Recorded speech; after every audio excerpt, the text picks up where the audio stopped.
Namaskar and welcome to Sunset Television. I am Vishal Dahiya and you're watching our show Perspective, where we bring you a 360-degree view of all the key issues. And today we're going to talk about the markets, the Sensex. In fact, the Sensex and the Nifty have breached record highs in a pandemic-hit year, giving massive returns to the investors.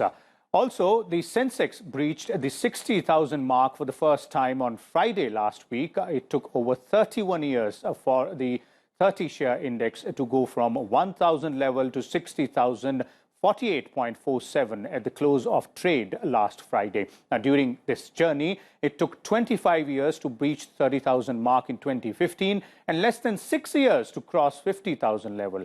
The Sensex jumped last 10,000 in just 8 months. Nifty benchmark index also registered a growth of approximately 60% in last 1 year. Now, the market capitalization of BSE-listed companies also reached an all-time high of 261.76 lakh crore rupees last week, registering an increase of approximately 38% since January this year. Recovering from the COVID pandemic lows during March 2020, when it sank a massive 8,828.8 points, the BSE benchmark index has gained significantly to become one of the best performers among major markets during this particular period. However, on Tuesday, Sensex tumbled by around 410.28 points to end at 59,667.60, along with Nifty, which also registered a loss of around 106.50 points to settle at 17,748.60. Analysts have pointed to various factors behind the stock market rally, including rapid vaccination drive, resumption of business activities, positive global cues, strong corporate results, expectations of economic recovery, and sustained foreign fund inflows as well. We'll try and analyze and discuss all aspects of the rally in markets and also understand what it means. And for more on this, we're joined by a distinguished panel of experts. Let me first introduce, starting with Mr. A.K. Bhattacharya. He is Editorial Director with Business Standard. Welcome, Mr. Bhattacharya. We're also joined by Mr. Dhirendra Kumar, Head of Value Research, and Dr. Arvind Veermani, former advisor in the Ministry of Finance and Chairman of eGrow Foundation. Welcome, both of you gentlemen as well. Let me begin with you, Mr. Kumar, and let's start by first understanding why this huge rally in the markets, although there has been a bit of a correction on Tuesday, that's today, but why the huge rally, breaching 60,000 mark is a very, very significant milestone. Yeah, it's a significant milestone. It's a nice round number. It's a very large number. It took, 21 years for the Sensex to reach 30,000 points, and the next 30,000 points achieved in, the previous 21 months. So it all looks, and that too happening at a time, the rapid pace at which the market has gone up at a time which was least expected. Amid all the concerns. Okay. But I would say that, if you're looking for a reason why it is so, I think, it is easily possible to get the reason why in the short run, why the market is going up. Simply, it's on the balance of, pessimism, optimism, and the flow of money. And in that sense, I think things look very favorable. Things did not turn out to be as horrible as expected. And investors never pulled out the money. All kind of investors, they have continued pouring money into the market, driven by their optimism. And that's the primary reason. But I'd say why people are investing money, don't know the reason. Just that, there are very many other factors. Interest rates have come to a point where investors are willing to take any chance. Okay. They virtually don't get anything meaningful. They are unable to beat inflation, so your money virtually is going down in value. That's one. At a part, the sustained, the market being able to sustain its level itself has created a new set of audience. The market participant in recent times, the kind of investors who have come in, and the ease with which the participation is possible. You have all these brokers, digital brokers, fintech companies, providing you zero brokerage and easy access to the market. If you want to start investment, in 5 minutes flat, you can do it if you have a digital account, if you have a online bank access and Aadhaar card. Okay. Okay, so there are a lot of reasons, and it might be difficult to pinpoint one or the other. But let me also bring in Dr. Veermani here. Dr. Veermani, from your point of view, sir, the reasons behind this market rally, that's of course one thing which we would not want to know. Another is how do you view this rally in both the BSE benchmark index as well as the Nifty benchmark index? So the stock market obviously is related to the corporate sector because it's the listed companies, right? And it's very important to distinguish the corporate sector and the formal sector from the informal. So very clearly, this is dependent on the growth expectations. You cannot sustain. We know that there is a money expansion all over the world, but for a global investor, it's relative return on different markets. And I think after the passing of the second wave, investors across the world are now thinking that India will actually, its growth will recover pretty fast, perhaps much faster than many other countries. And so that is kind of the underlying macro reason as far as I see. Short-term capital flows depend a lot on interest differentials and things like that, the relative risk. But medium long-term flows depend on differential growth rates. So expectations of growth rates, I believe, are certainly there. This is not an obvious fact. This is just my judgment that from now on, it's the expectation of a higher growth rate of the Indian economy, which will be attracting the inflows into the Indian economy, and therefore it will be sustainable. What I have said is consistent with what Mr. Kumar has said. I'm just giving a macro perspective from there. Finally, we can, of course, discuss about the other implications, what is going on in the macro economy. But that's the gist of what is happening in the market. Okay, we will indeed, Dr. Veermani, come to that, that implication of all this and what's happening in from a macroeconomic perspective as well. But Mr. Bhattacharya, you've seen how the markets have worked all through these years, also how the economy is working. But as both our panelists are pointing out, clearly there seems to be some reasons behind that. Obviously, it might not be difficult to pinpoint for a reason behind why investors and specifically retail investors are also, pouring in a lot of money or showing a lot of faith in the market. But expectations of economic recovery, one. Two, inflow of foreign funds. Do you agree with these two aspects? And also, how do you view this, sudden rush in the market? Well, I couldn't disagree with, either of those comments made by Mr. Kumar and Dr. Veermani. My sense is, let me expand on what they have said.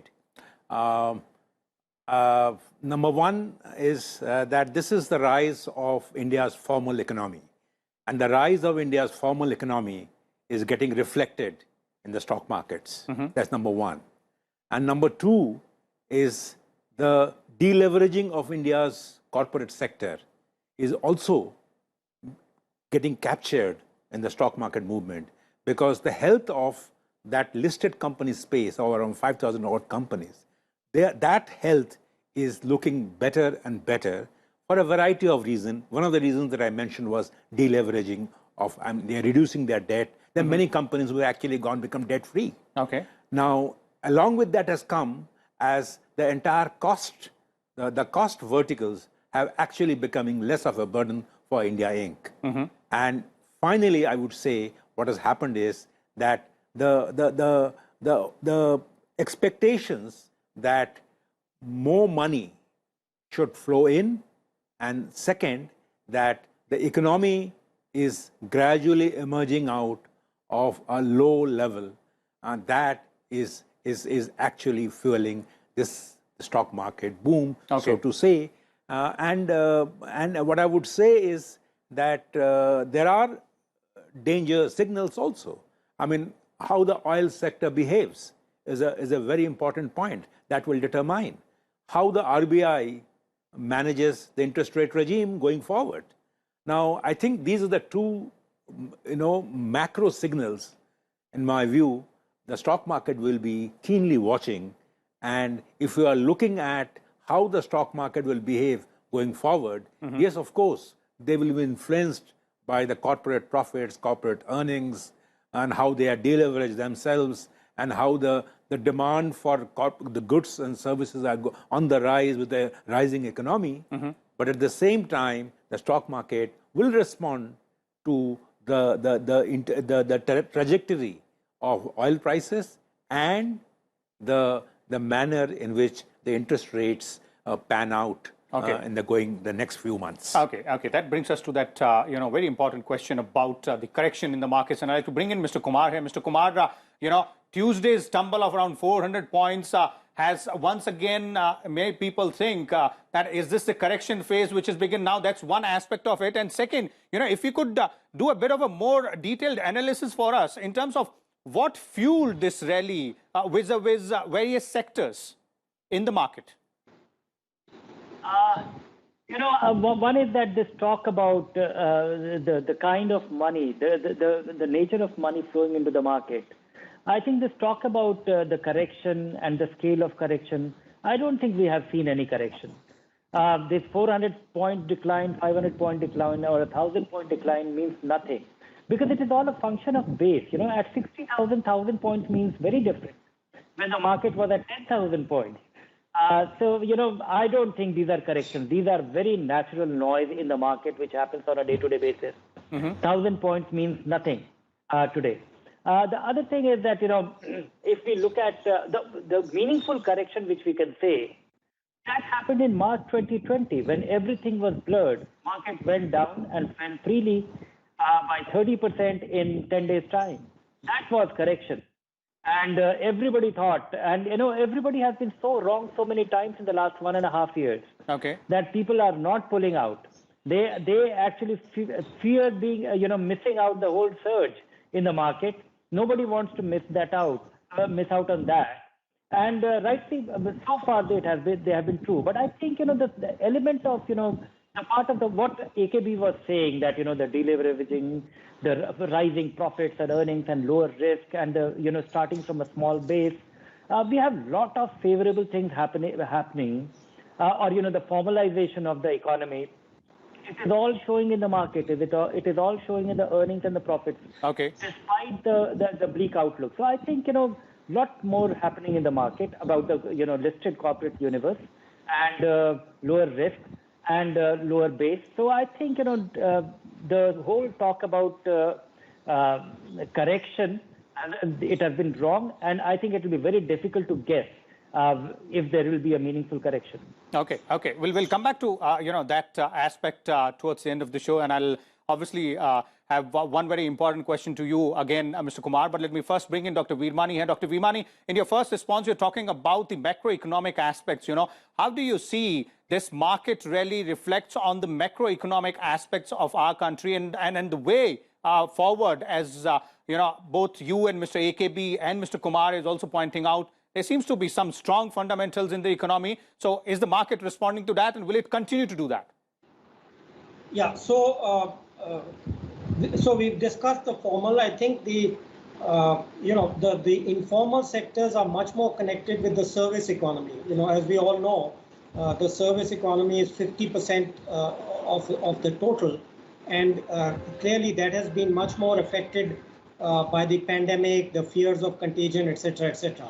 So, but that recovery of that service economy with vaccination now approaching 50% of the total requires for the adult population, hopefully within a week or so, we'll be at the 50% vaccination mark in terms of the total vaccination of the adult population. I'm not talking about 1 and 2 vaccine, taking entire population 2 doses. So there will be a recovery on that front, perhaps slower, perhaps not as much as the corporate sector, because clearly corporate efficiency, generally we know from past reforms, the corporate productivity actually leads and drives the economy, and then the others are kind of taken along with it. The people which supply services to the corporates, etc. So that is one point. The second point I want to come to, which something my friend Bhattacharya raised, on the fears of the problems which may arise. Now, one important issue here is the logistics and supply chain disruptions. Mr. Deya, you remember I've been talking about those for No, about no, a year or so. I definitely remember, these points you have raised time and again. That's right. So the interesting thing is that the logistics disruptions and supply chains have been much more prolonged in the world at large than India. Actually, when I talked to you the first time, I talked about Indian supply chain disruption. But surprisingly, those have been very limited. Frankly, I can admit that I was surprised. What has been surprising is the international one. So what we are hearing now, and much of the uncertainty which will affect, in my view, the stock market, is arising from people don't know. In some cases, they're talking about 1 to 2 years as far as semiconductors is concerned, where it's a question of shipping containers.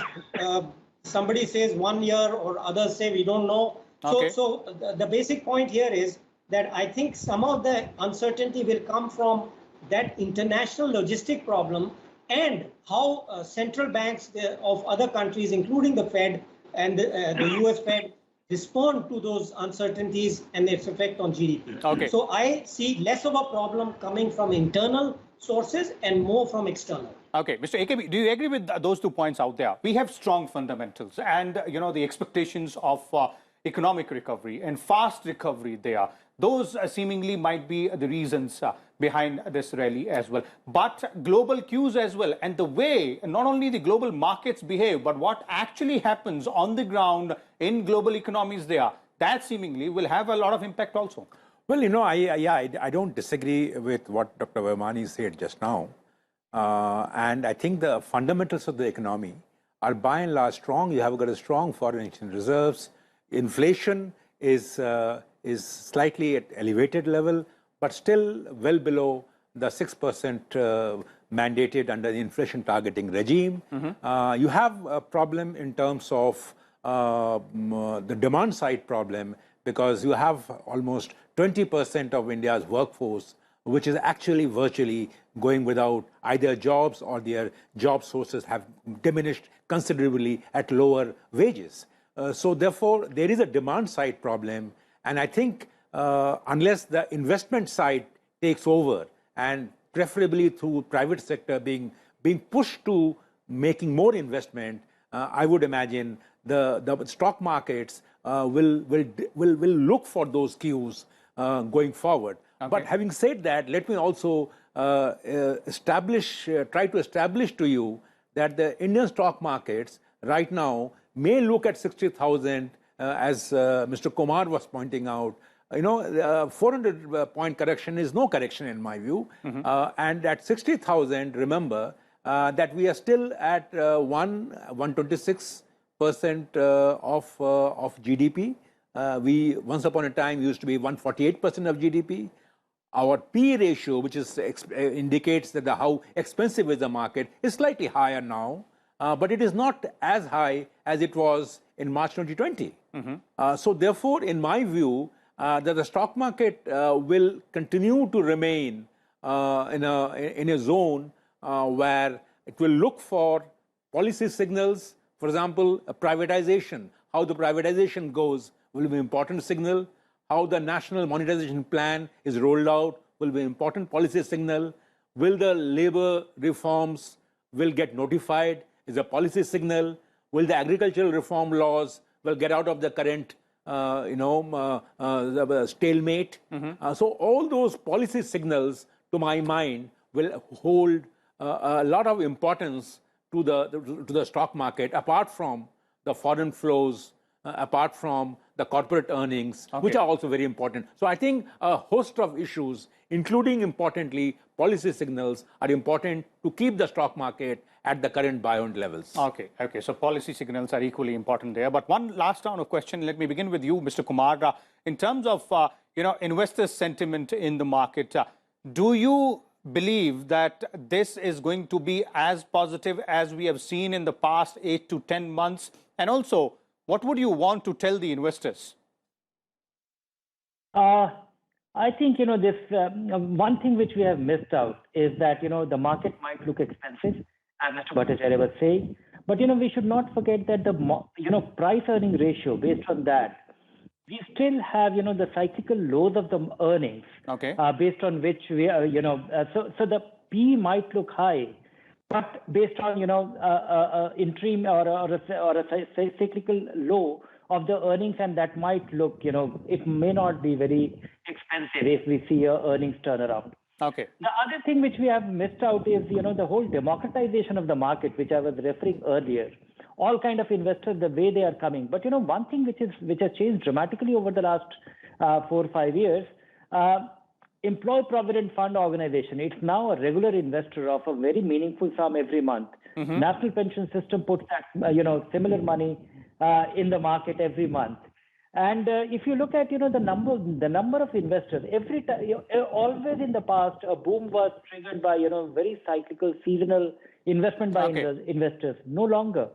Now Indian investors invest 10,000 rupees every month, and it is rising steadily. Okay. Despite the ups and downs every month by way of SIP.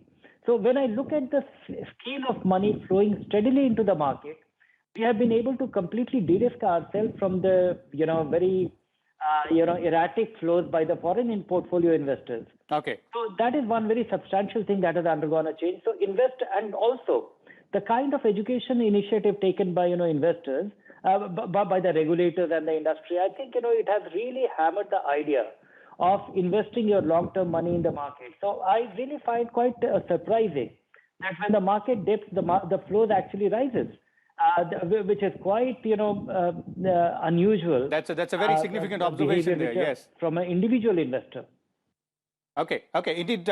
We're running short of time, but quick reaction from you, Dr. Veermani, and I'd like Mr. Bhattacharya also to respond to that aspect. The rapid change in the investor profile in the market, as Mr. Kumar was referring to.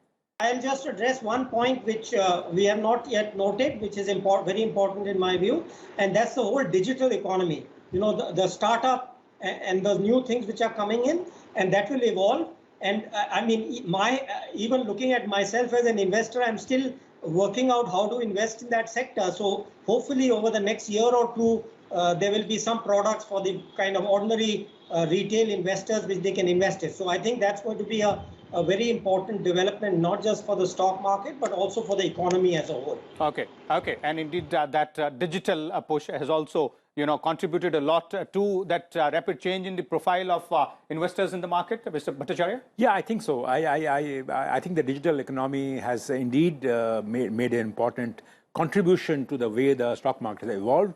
But I think to answer your question, that what has led to this democratization of the stock market is also the absence of alternative investment routes. I mean, today you can't keep your money in the bank because you will get an interest rate which is lower than the inflation rate.